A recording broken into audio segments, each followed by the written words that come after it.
안녕하세요. 유세종입니다. 저는 올해 CFA 윤리와 주식 두 과목을 가르칠 예정이고요. 여러분들이 시험을 효율적으로 준비해서 시험에 합격할 수 있도록 최선을 다할 예정입니다. 오늘은 윤리 첫 번째 시간으로서 오리엔테이션을 갖도록 하겠습니다. 오리엔테이션 시간은 30분이고요. 30분 후에 여러분은 어떻게 해야 윤리를 효율적으로 공부하실 수 있을지 이해하실 수 있을 것입니다. 본격적인 오리엔테이션 전에 본 수업 교재의 특징에 대해서 설명드리도록 하겠습니다. 자, 올해 이 교재를 굉장히 성심성의껏 만들었는데요. 본 교재는 도쿄대 교수이자 뇌과학자인 이케가와 유지의 책을 벤치마킹해서 만들었습니다. 크게 두 가지 특징이 있는데요. 첫 번째는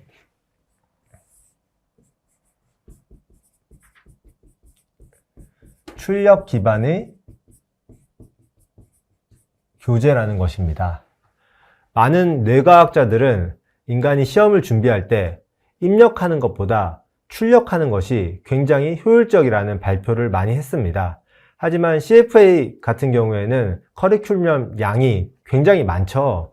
제가 수험자였을 때도 이 양이 너무 많아서 시험장에 들어가기 전에 한 번도 정보를 제대로 리콜한 적이 없었는데요.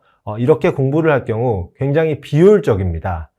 그래서 저희가 생각해낸 방법은 교재의 중요한 부분에 있어서는 이런 식으로 빈칸을 뚫어놨습니다. 이 빈칸을 저랑 공부해 가면서 수험자들은 채워가면 되고요. 그리고 수업이 끝나고 나서는 다시 프린트를 내서 혼자서 이 정보를 리콜해 보시면 굉장히 효율적인 공부를 하실 수 있습니다. 당연히 100% 이거를 리콜해낸 사람은 없겠죠. 하지만 정보를 본인이 혼자서 리콜해보고 리콜해내지 못한 내용은 다시 한번 찾아봄으로써 공부 효율성을 높일 수 있다고 생각합니다. 자, 그리고 두 번째는 본 수업 교재의 두 번째 특징은 경험과 방법 기억을 강화하도록 만들어진 교재인데요. 자, 인간의 기억을 두 가지 측면으로 나눠보겠습니다.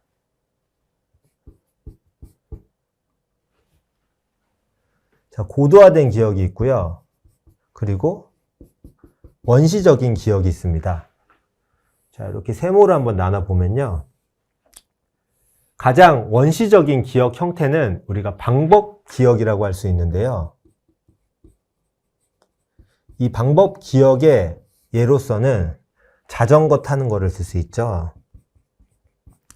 방법 기억의 장점은 한번 제대로 배워놓으면은 그것을 다시 복습하지 않아도 오랫동안 몸이 기억한다는 것입니다.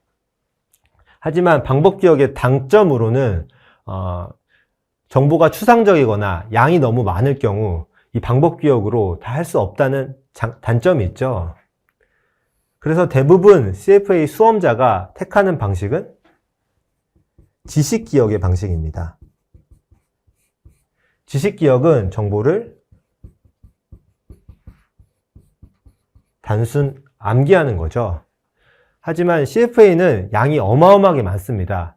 단순 암기를 해서는 시험장에 가서는 정보가 제대로 정리되지 않아 리콜을 제대로 할 수 없다는 단점이 있습니다. 그리고 가장 고도화된 기억의 형태로는 경험 기억을 들 수 있는데요. 이 경험 기억이 단순 암기랑 지식 기억이랑 다른 거는 경험 기억의 경우 일부만 암기하고 그 주변에 있는 것들을 이해와 논리를 바탕으로 리콜할 수 있다는 장점이 있습니다. 그래서 저희 수업에서는 지식 기억은 최대한 지양하고 이 방법 기억과 경험 기억을 강화할 수 있도록 노력을 많이 했습니다. 특히 지난 1년 동안 약 100권의 책과 그리고 150편의 금융사고 및 범죄 다큐멘터리를 보면서 윤리에 대한 시사점을 굉장히 많이 넣었고요. 그래서 그거를 통해서 조금 딱딱하고 재미없을 수 있는 윤리를 재밌게 공부할 수 있도록 교재 내에 이그젬플을 굉장히 많이 넣었습니다. 네, 본격적으로 오리엔테이션을 시작하도록 하겠습니다. 과목 비중을 먼저 한번 보시면요. 제가 가르치는 에쿼티와 그리고 윤리의 최대 비중을 합쳐보면은 약 34%입니다. 굉장히 큰 책임감을 느끼고 있는데요. 열심히 가르쳐서 여러분들이 효율적으로 시험을 합격할 수 있도록 최선을 다하도록 하겠습니다. 그리고 오늘 오리엔테이션의 주제인 윤리를 보면요. 15%에서 20%를 차지하죠. 비중이 굉장히 높다는 것을 알 수 있습니다. 이 비중보다 더 중요한 것은 이 윤리 같은 경우에는 레벨 1, 2, 3에서 내용이 다 비슷합니다. 그래서 레벨 1 때 공부를 한번 제대로 해놓으면은 그 내용을 레벨 2, 레벨 3에서도 거의 동일하게 사용할 수 있다는 장점이 있습니다. 그리고 또 중요한 것은 최근 수험생들 사이에서는 수능을 잘 보기 위해서는 중3 때 영어를 잡아야 된다는 얘기가 있습니다. 이 CFA에서도 비슷한데요. CFA 레벨 2, 레벨 3를 잘 보기 위해서는 레벨 1 때 윤리를 제대로 잡으셔야 됩니다. 레벨 1 때 윤리를 제대로 잡음으로써 레벨 2, 3 때 다른 과목에 조금 더 시간을 많이 투여할 수 있죠. 그래서 레벨 1을 공부할 때 윤리를 확실히 좀 잡아 두셨으면 합니다. 2013년 커리큘럼 대비 2024년 커리큘럼이 어떻게 변했는지 한번 볼 건데요. 시간이 없으니까 모든 과목을 볼 수는 없고 제가 가르치는 주식과 윤리에 있어서 한번 살펴보도록 하겠습니다. 이 표를 보는 방법은 이 파란색으로 쓴 글씨는 새롭게 추가된 내용이라고 보면 되고요. 이 빨간색에 옆으로 줄이 그어져 있는 내용은 2023년도에는 있었는데 2024년 커리큘럼에는 삭제된 내용입니다. 그리고 주황색으로 된 거는 내용이 일부 업데이트 된 거고요. 그리고 녹색으로 되어 있는 거는 순서만 바뀐 거라고 보시면 됩니다.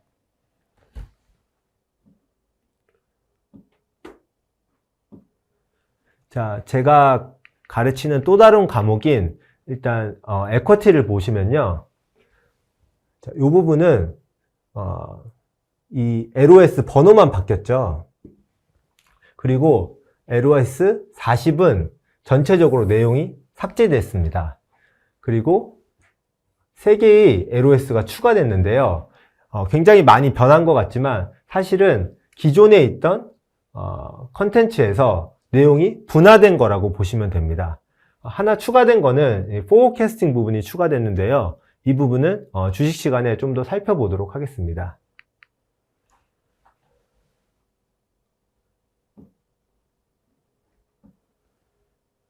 자, 그리고 오늘 오리엔테이션의 주제인 윤리 부분을 보면요. 자, 내용의 변화가 있을까요? 내용의 변화가 굉장히 없죠. 아예 없습니다. 아예. 윤리 강사로서 굉장히 행복한 건데요. 자, 여기 보시면 아시겠지만 윤리 같은 경우에는 원칙이기 때문에 내용 변화가 거의 없습니다. 그래서 아까 제가 강조 드렸다시피 레벨 2, 레벨 3에서도 다시 한번 써먹을 수 있으니까 레벨 1 때 확실히 공부를 해두셨으면 합니다.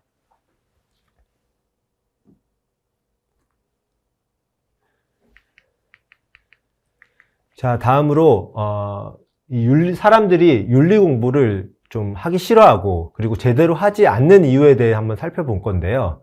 제가 이거를 3가지로 한번 분류를 해봤습니다. 첫 번째로 수험자 특징인데요. 자, CFA 수험자 특징은 어떨까요? 보면은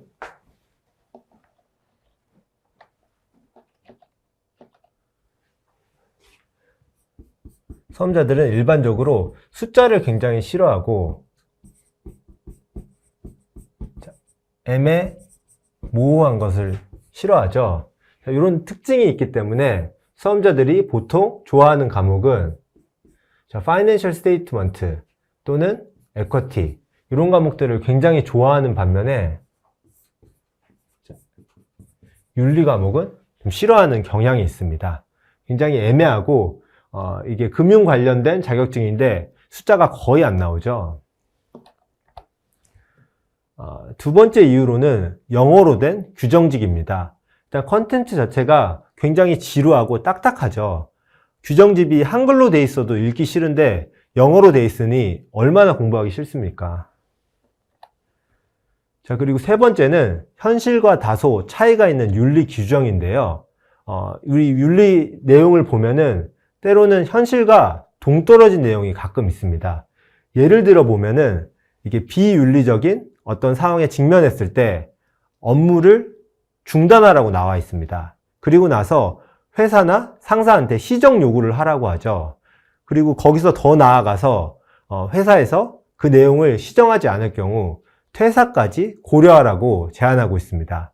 자, 이거 같은 경우에는 특히 저 같은 생계형 직장인을 볼 때는 너무 말도 안 되는 얘기죠. 자, 이런 이유 때문에 사실 저도 그랬고 많은 CFA 수험자들이 윤리를 공부하기 싫어하는 것이 사실입니다. 그럼에도 불구하고 우리는 해야 되죠. 해야 되는 이유는 CFA 합격에 있어서 윤리가 너무나도 중요합니다. 너무나도 중요하고 비중이 높기 때문에 윤리를 놓쳐서는 CFA를 합격하기가 힘들죠. 그리고 두 번째 이유는 조금 더 이제 롱텀으로 보셔야 되는데요.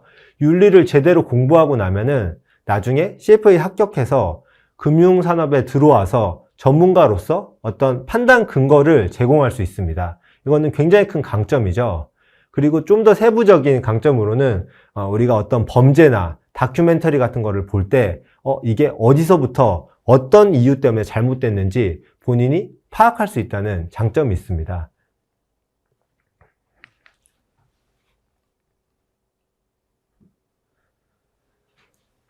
자, 그래서 사람들이 윤리를 좀 공부하기 싫어하기 때문에 윤리에 대한 잘못된 믿음도 굉장히 많은데요. 이제 첫 번째 잘못된 믿음은 에틱 점수는 공부한 것과 공부하지 않는 것에 큰 차이가 없다는 잘못된 믿음이 있습니다.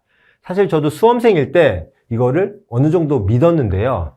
하지만 윤리를 제대로 공부하고 나서 이것은 잘못된 믿음이라는 것을 확실히 알 수 있었습니다. 윤리 같은 경우에는 효율적으로 공부하면은 확실히 점수를 올릴 수 있는 전략 과목입니다. 저를 믿고 이거를 따라와 주시면은 분명히 좋은 점수를 얻을 수 있을 것이라고 확신합니다. 두 번째 잘못된 믿음은 요건데요. 시험이 임박할 때 에틱을 준비하라. 이런 얘기들 굉장히 많죠. 사실 이것도 잘못된 얘기라고 생각합니다. 왜냐하면 시험이 임박해 오면은 누구나 여유가 없게 됩니다. 그 상황에서 윤리 규정을 하나씩 보면서 내용을 정리하는 것은 거의 불가능에 가깝습니다. 그래서 제가 추천드리는 방법은 여유 있을 때 윤리 공부를 해야 되고요. 그리고 시험에 임박할 때는 문제풀이를 해야 됩니다. 자, 여기서 윤리 공부라는 것은 우리가 나중에 배울 세븐 스탠다드와 22개의 서브 스탠다드를 얘기하고요. 그리고 이 스탠다드에 맞는 사례를 정리하는 것입니다. 자, 요거를 해놓으면은 좋은 점수를 받을 수 있을 거라고 생각하고요.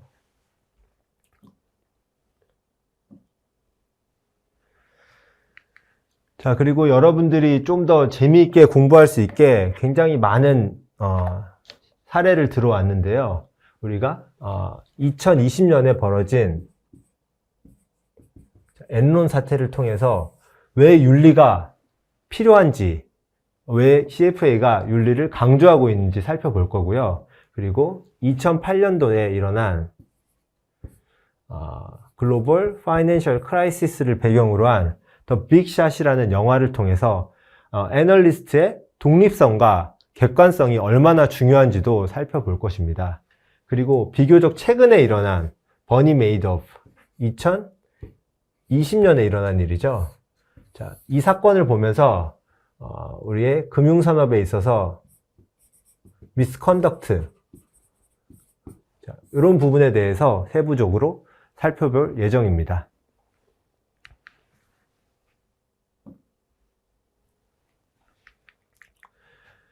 다음으로 CFA에서 문제가 구체적으로 어떻게 나오는지 한번 살펴볼 건데요. 자, 문제의 핵심은 대부분 이런 내용입니다. 스탠다드 컨덕트를 바탕으로 바이올레이션을 찾는 문제인데요. 근데 이게 레벨마다 나오는 내용은 동일합니다. 동일한데 나오는 스타일은 조금씩 다릅니다. 레벨 1 같은 경우에는 Stand Alone Question인데요. 요거는 굉장히 단문으로 구성되어 있고 그 단문에서 바이올레이션이 있었는지 없었는지, 있었으면 어떤 부분에서 있었는지 주로 나오고요. 그리고 레벨 2에 가서는 조금 더 문제가 어려워지죠. 이때는 프로블럼 세트가 주어지고요. 보통 시나리오 베이스로 보통 3문제에서 5문제, 때로는 6문제까지 문제가 나오게 됩니다. 레벨 2 가서는 이 시나리오 베이스이기 때문에 문장이 좀 더 길어지죠. 그래서 독해 능력이 좀 더 중요해지고요. 자, 레벨 3 가서는 주관식으로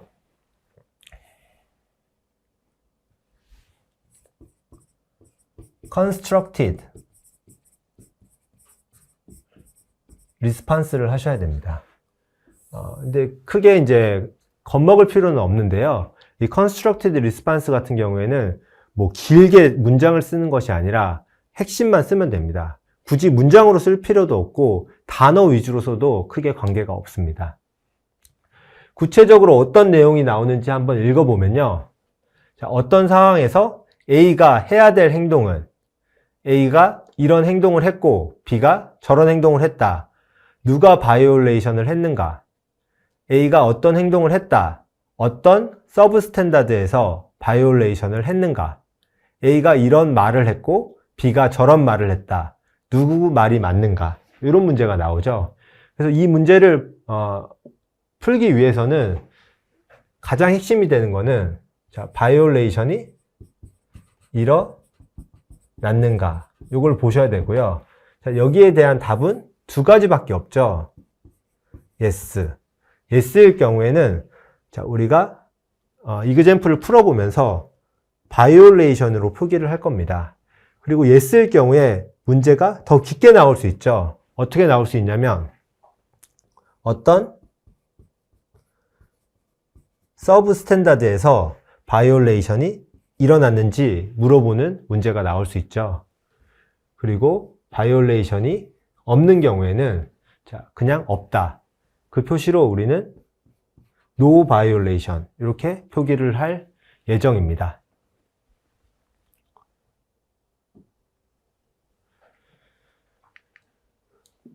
자, 오늘 오리엔테이션에서 가장 중요한 부분이죠. 자, 윤리를 어떻게 공부해야 될까? 자, 크게 3가지 스텝으로 제가 설명을 드릴 건데요.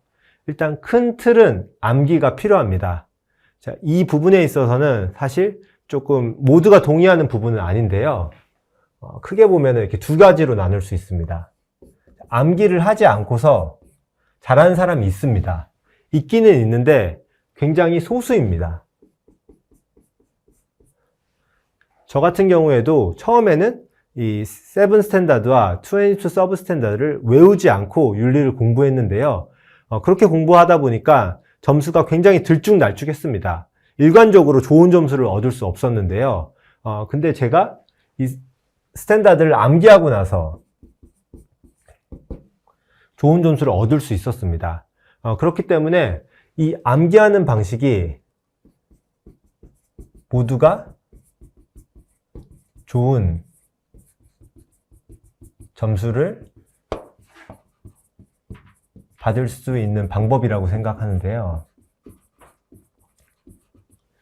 자, 이 코드 오브 에틱을 전부 다 외우라는 얘기가 아닙니다. 단지 7개의 스탠다드와 22개의 서브 스탠다드만 외우면 됩니다. 그렇기 때문에 크게 부담감을 가질 필요가 없습니다. 7개의 스탠다드만 외우면 되고요. 그리고 22개의 서브 스탠다드만 외우면 됩니다. 근데 이 수업을 듣는 분들 중에 자기는 암기가 너무 약하다, 그래서 이걸 외우는 게 너무 부담된다, 이러는 분들도 있을 건데요. 그런 분들을 위해 저희가 같이 메모리 팔레스라는 암기 방법론을 통해서 이거를 같이 한번 외워보도록 하겠습니다. 이 방법론을 사용할 경우 1시간에서 2시간 수준의 시간만 투여하면은 요거를 확실히 외우실 수 있을 겁니다. 자, 큰 틀을 일단 암기를 하고 나서 스텝 2로 가면은 사례를 학습하고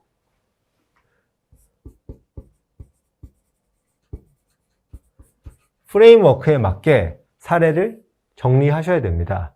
여기서 프레임워크라는 것은 7 스탠다드와 22 서브 스탠다드를 의미합니다. 자, 개별 사례를 학습해서 22개의 기억 칸을 만들어 놓고 거기에서 서브 스탠다드로 정리를 하면 되죠. 자, 지금까지 스텝 2까지 봤고요. 그리고 스텝 3는 실전 문제 풀이입니다. 자, 여기에서 굉장히 중요한 것은 내 생각대로 내가 좀 실무를 해봐서 우리 회사에는 이렇게 안 하는데 이런 식으로 문제를 풀면은 윤리는 망하게 돼 있습니다. 제가 아까도 말씀드렸지만 윤리 가이드라인은 현실, 실무와 좀 다른 부분이 많죠. 그렇기 때문에 프레임워크 안에서 기계적으로 생각해서 문제를 풀어야 됩니다. 그래야지 좋은 점수를 받으실 수 있습니다.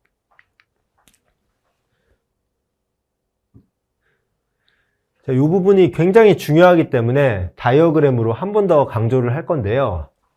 자, 스텝 1은 뭐였죠? 스텝 1은 프레임워크를 외우는 거죠.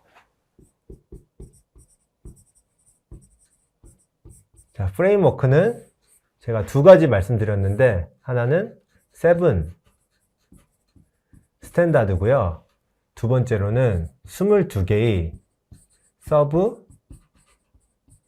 스탠다드입니다. 자, 그리고 나서 스텝 2는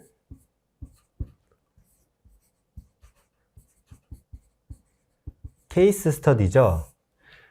이 개별 케이스 스터디를 보면서 자, 이 부분은 어떤 스탠다드에 해당되는 거고 어떤 서브 스탠다드에 해당되는 건지 머릿속에 차곡차곡 정리하는 과정이 필요합니다.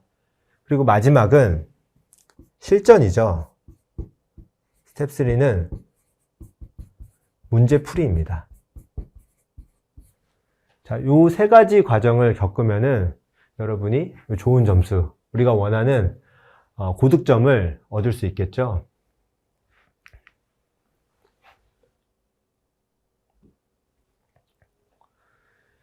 자, 공부 순서를 한번 보면요. 요것도 앞에 드린 부분과 거의 비슷한 내용인데요. 가장 먼저 한글로 되어 있는 강의와 저희가 제공해 드린 노트를 보시면 됩니다. 그래서 저랑 수업을 할 때 뻥뻥 뚫어져 있는 이 빈칸을 같이 채워보면 되겠죠. 그리고 나서 수업을 다 들은 후 다시 프린트를 해서 혼자서 한번 채워보면 됩니다. 사실 이 부분은 인풋이라기보다 아웃풋인데요. 본인이 혼자 이걸 생각해 보면서 공부를 굉장히 효율적으로 하고 혼자 내용을 좀 정리해 보실 수 있습니다. 이 한글 자료를 다 끝낸 후에는요, 드디어 슈에저 노트를 읽어보시면 좋은데요. 이때는 내용이 머릿속으로 상당히 정리되어 있을 거기 때문에 내용을 이해하기 쉬우실 겁니다. 그리고 이걸 읽어보면서 한글과 영어 표현이 어떻게 매치되는지 살펴보시면 좋습니다. 자, 요거까지 마쳤으면은 드디어 자, 실전에 들어가면 되죠. 문제풀이를 하시면 되는데요. 약 200개에서 300개 문제를 2, 3회 정도 풀어보시는 것을 추천드립니다. 문제는 크게 이 정도만 보시면 되는데요. 슈웨이저 커리큘럼 북, 그리고 슈웨이저 파이널 리뷰, 마크업 이그잼, 여기에 나와 있는 윤리 문제만 풀어보시면은 시험을 잘 준비하실 수 있을 것이라고 믿습니다. 시험을 풀어보실 때는 실전처럼 풀어보시는 게 좋고요. 풀어보고 나서 그 문제를 표기한 상태에서 또 풀어보는 거는 효율적이지 못합니다. 윤리를 보면은 틀린 문제는 계속 틀리는 경향이 있습니다. 본인이 어떤 부분을 잘못 이해했는지 생각하지 않고 계속 오답풀이만 하면은 틀린 문제를 계속 틀리기 마련인데요. 그렇기 때문에 한번 문제를 풀고 오답 노트를 정리를 하고요. 그리고 나서 문제를 새로 뽑아서 백지 상태에서 풀어보는 것이 훨씬 더 효율적입니다. 그래야만 본인이 이 문제를 틀렸는데 이 문제를 또 틀렸네. 그래서 어떤 부분에서 내가 이걸 잘못하고 있구나. 이것을 반드시 짚어야지 다음에 같은 문제를 안 틀릴 수 있습니다.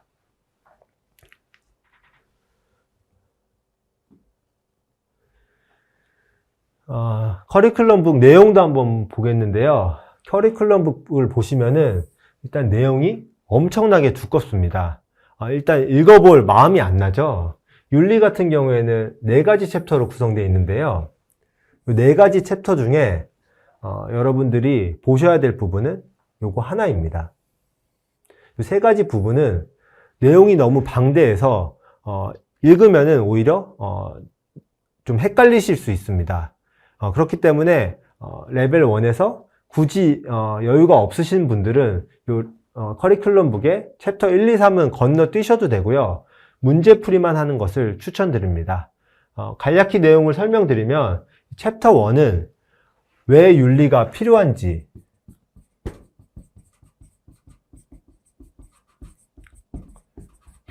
대한 부분이고요. 챕터 2 같은 경우에는 7 스탠다드와 22개의 서브 스탠다드가 있고요. 그리고 이 부분에 케이스 스터디가 정리되어 있습니다. 그래서 여유가 되시는 분들은 이 부분은 읽으면 좋은데요. 근데 대부분은 사실 이거 읽을 여유가 없죠. 그렇기 때문에 요거는 굳이 안 읽으셔도 될 것 같습니다. 그리고 3번째는 깁스에 대한 건데요. 깁스는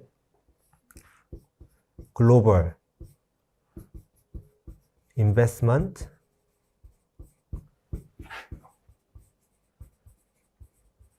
퍼포먼스 스탠다드의 약자죠.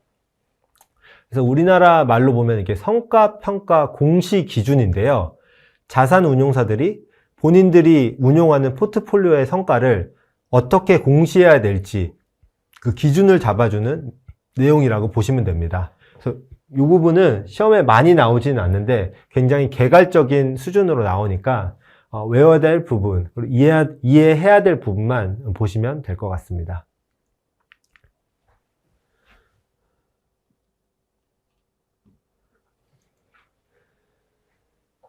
자, 윤리 같은 경우에 내용이 거의 변하지는 않는데요. 근데 과거의 자료를 보면은 5년을 주기로 내용이 좀 추가되는 사항이 있습니다.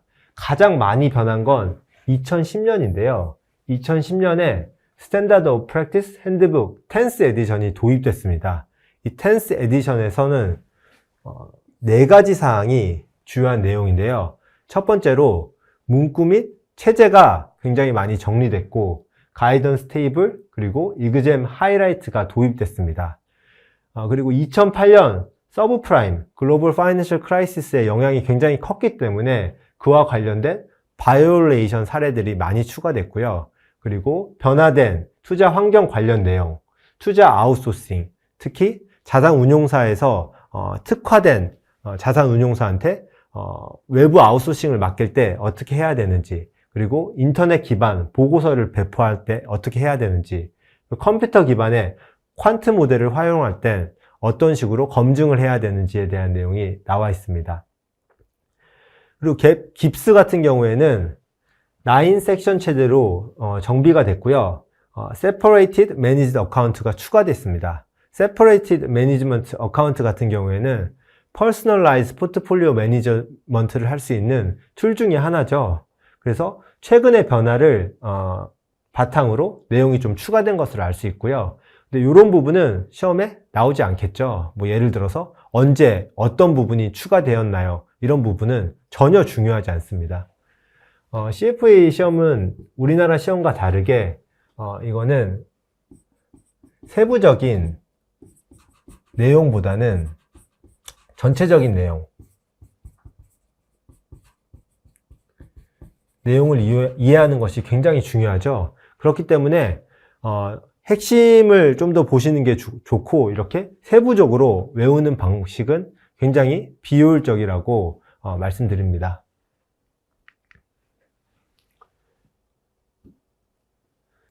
(2024년도엔) 11th 에디션이 도입됐는데요. 문구가 좀 변경된 부분이 있습니다. CFA 미션이 추가됐고요. 코드 5번, 그리고 스탠다드 4C, Responsibility of Supervisor가 추가됐고, 그리고 스탠다드 5B, Communication with Client가 추가됐고요. 그리고 7A, Responsibility of Conduct, 이 부분이 수정됐습니다. 그리고 여러 케이스가 추가됐는데 주로 소셜미디어 활용, 그리고 퀀트 모델 관련 내용이 추가됐습니다. 그리고 2020년에는 깁스가 개정됐는데요. 깁스 같은 경우에는 다행히 레벨 1에서는 간단한 기초 내용으로 출제 범위가 축소됐습니다. 그래서 이제 크게 공부할 부분은 없는데요. 부담을 느끼시지 않으셔도 될 것 같습니다. 그리고 2022년 11th 에디션은 유지되나 Ethical Application이 추가됐는데요. 이 Ethical Application이란 윤리 원칙을 어떻게 실제 업무와 금융산업에 적용해야 될지에 대한 내용입니다. 그래서 이 부분도 더 많은 케이스 스터디가 추가됐다고 보시면 될 것 같습니다.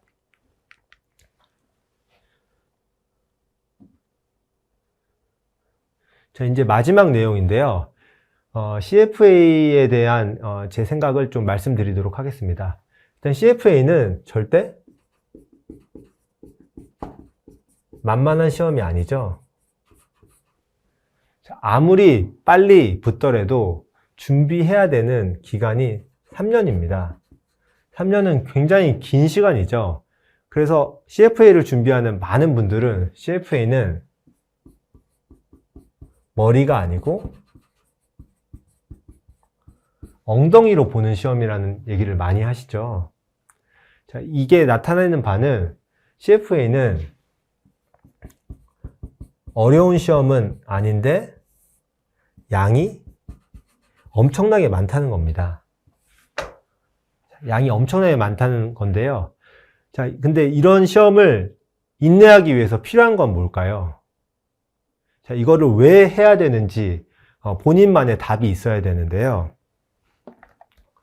자, 이 다이어그램은 제가 사이먼 시넥의 북 Start with Why에서 가져왔습니다. 골든 서클이라는 다이어그램인데요. 이 사람이 볼 때 성공한 사람들은 한 가지 공통점을 가지고 있다고 합니다. 어떤 일을 할 때 Y에서부터 출발을 해야 된다는 건데요. 자, 이 영상을 보시는 모든 분들, 그분들은 이 what은 정해져 있죠. 우리가 뭘 할 거냐? 당연히 CFA 시험을 준비하는 거죠. 자, 어떻게 할 거냐? 자, 요거는 와우패스에서 유능한 교수님들이 가장 효율적인 공부 방식을 알려주시겠죠. 근데 아무도 알려줄 수 없는 게 요겁니다.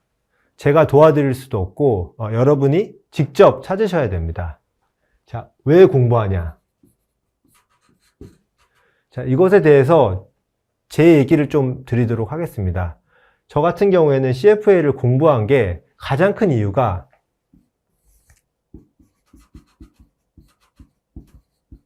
후광 효과 때문이었는데요. 제가 CFA를 준비할 때 회계법인에 있었습니다. 그 당시에 저를 제외한 대부분의 직장 동료들이 자격증을 가지고 있었죠. 대부분 회계사 자격증을 가지고 있었고, 감정평가사, 변호사 등 다양한 자격증을 가지고 있었습니다.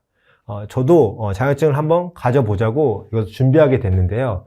근데 이러한 Y는 내적 동기죠. 그래서 오래 가지 못한다는 단점이 있습니다. 그래서 1년 동안은 제가 이런 후광 효과를 생각하면서 굉장히 열심히 했는데 레벨 2가 돼서는 굉장히 힘들더라고요. 저도 힘들고 이제 공부하기도 싫고 주변 사람들한테 짜증도 많이 내고 이렇게 되더라고요. 그러던 어느 날 제가 그날도 또 야근을 하고 11시에 집에 돌아왔는데 집에서 이런 편지를 보게 됩니다. 아빠 힘, 아빠 밤새도록 공부해도 안 힘든 연필 사줄게요. 이런 걸 보게 되는데요. 지금은 이 편지가 저한테는 굉장히 좀 기분을 좋게 하는 편지지만 제가 그때는 이 편지를 보고 굉장히 가슴이 아팠습니다. 왜냐면은 제가 CFA 공부하면서 다른 애들이 이제 부모님이랑 같이 놀이공원 가고 뭐 놀러 가고 이럴 때 저희 가족은 저 때문에 뭔가 할 수가 없었죠. 그렇기 때문에 저희 아들도 맨날 책상에 앉아서 책과 씨름하는 아빠를 보면서 이런 걸 써준 거죠. 그래서 저는 그때 좀 느낀 게 CFA 시험은 자신뿐만 아니라 가족 및 주변 사람에게도 굉장히 큰 영향을 주는 시험이라는 겁니다. 그렇기 때문에 CFA 시험을 준비하는 것은 자신뿐만 아니라 가족과 사랑하는 사람의 자원을 쓰는 것이라고 생각하셔야 됩니다. 저같이 가족이 있는 사람은 가족과 함께 할 수 있는 시간을 못 보내는 거고요. 그리고 다른 분들도 분명히 친구도 있고 연인도 있겠죠. 그래서 그 사람들의 자원을 쓰는 거라고 생각하셔야 됩니다. 그 후로 저의 동기는 좀 바뀌었는데요. 저의 동기, 내적 동기가 생겼습니다. 제 내적 동기는 자, 이 시험을 최대한 빨리 끝내고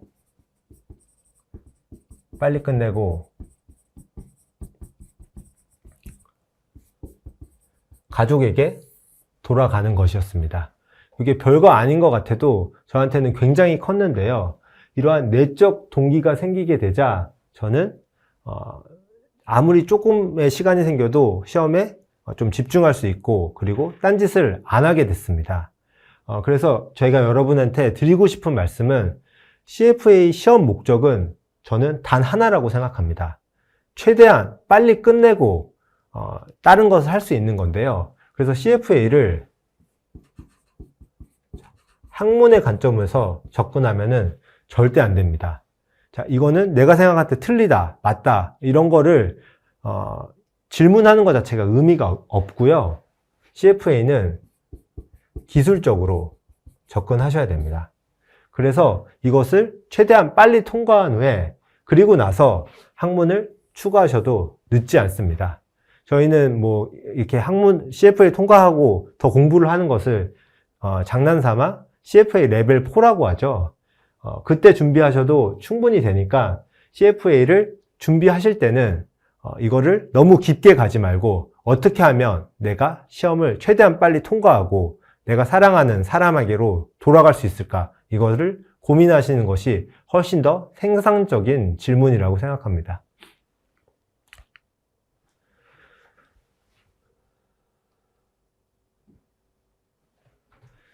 자, 이것으로 저 오리엔테이션을 끝내도록 하겠고요. 제가 수험 기간과 CFA 시험에 대한 더 자세한 것은 영상으로 제작을 했습니다. 그래서 이 링크를 클릭하시면 보실 수 있는데요. CFA 시험을 준비하는데 영상을 안 보셔도 아무 영향이 없습니다. 하지만 제 수험 기간과 CFA 시험에 대한 생각이 궁금하시는 분들은 한번 봐주시면 도움이 될 것 같습니다. 자, 그럼 수고하셨습니다. 감사합니다.